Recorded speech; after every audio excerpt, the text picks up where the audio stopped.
Hello, everyone. We know as parents how important it is to give our children transition time, meaning when we are engaged in one activity or our child is engaged in an activity and to move to the next one, how we have to give them a heads up, give them some time to transition to something else. And today, what I want to share with you is how, if a child did not get transition time, can affect that child when they grow up as an adult.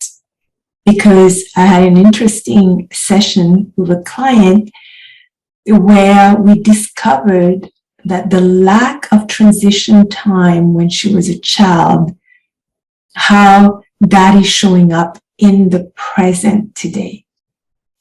So I'm going to go directly to her story growing up as a child with many of her siblings. Her mom was very busy and often very stressed. And when the mother had to get them to anywhere, they were not given the heads up ahead of time. They were not told, it wasn't communicated that in half an hour we're leaving, we're going somewhere else. It was always at the very last minute that they were told that. And my client's words was, I've been snatched from what I was doing to quickly get ready and to get out of the house. So having experienced that, she never experienced having transition time.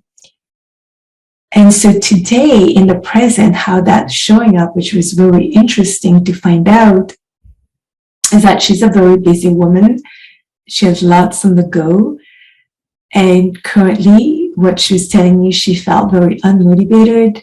There's a part of her that just didn't want to do something, a part of her that just wanted to go to sleep. And but there's that other part of her that knows that she has lots of things to do and she can't afford to just not do anything all day long. So, and why is that happening?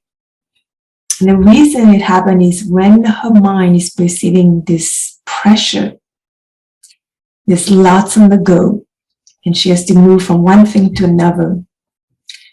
Her mind, her subconscious mind, the part of the mind that has all our memories, is remembering the period of her life as a child where she was just being snatched from one thing to another, where there was no time in between for her to complete what she was doing so that she can move on to the next thing with ease and with calm. Instead, it was always chaotic. She was not finishing what she was doing and had to move on to something else. And when her mind is perceiving that again and remembering that, it just wants to not do anything because it was a period of her life that she remembered that wasn't so pleasant. It was very stressful. And so the stress that she experienced then is showing up now as stress when she's very busy. And then there's that part of her who doesn't want to do anything.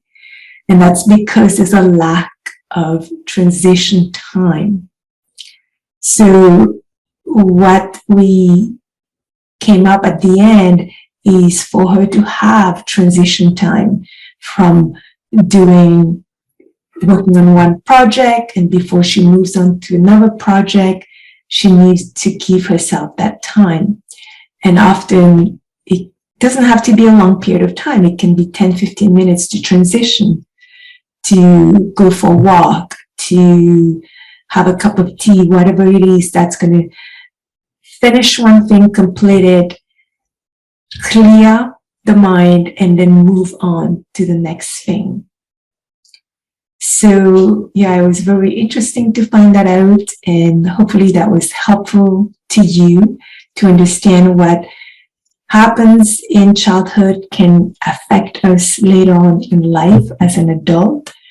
And often we're required to understand how our past is affecting us in the present moment.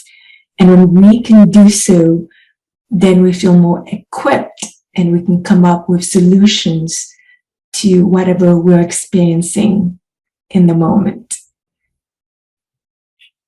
So maybe if you're experiencing something similar to that, it's worthwhile to investigate.